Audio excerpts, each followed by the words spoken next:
В городе Нерюнгри прошло первое выездное заседание Республиканской межведомственной комиссии по экологическому образованию и просвещению населения. Все подробности у Екатерины Павловой. Комиссия впервые работает в таком составе. В ней принимают участие члены правительства республики, представители муниципальных образований промышленных районов Якутии, государственные инспектора экологического надзора комитетов охраны природы Алданского, Нерюнгринского, Алекминского и Ленского районов, руководители учреждений образования и культуры, общественные организации. Есть возможность воочию пообщаться с людьми, которые грамотные, которые знают свое дело, и по экологическому образованию и просвещению, скажем так, поделиться опытом.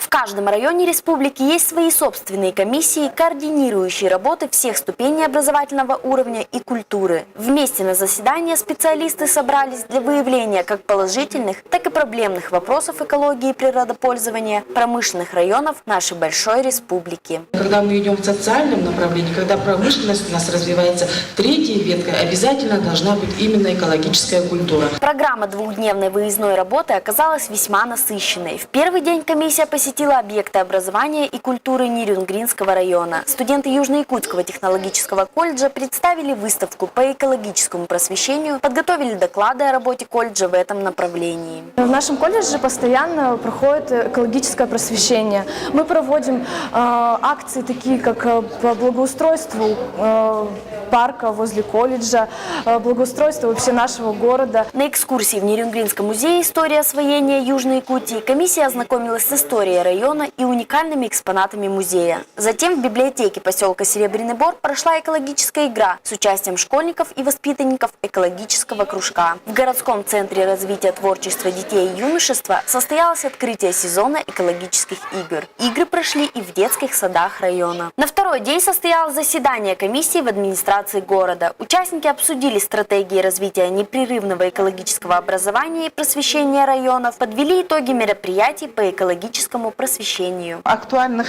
проблем достаточно много в связи с освоением природы, промышленным освоением. Они достаточно общие для этих городов. Поэтому именно сегодня мы возлагаем очень много наших надежд, что на местах будут грамотно организовывать работу по экологическому образованию и просвещению. Члены комиссии призвали все учреждения следить за различного рода акциями, активно принимать участие в конкурсах, предлагаемых Министерством охраны природы. Это не только интересно, но и полезно, так как каждое поколение должно сохранять и беречь нашу природу, иначе скоро некому будет думать о ней на земле. Екатерина Павлова, Кирилл Федоров, НВК Саха, Нерюнгри.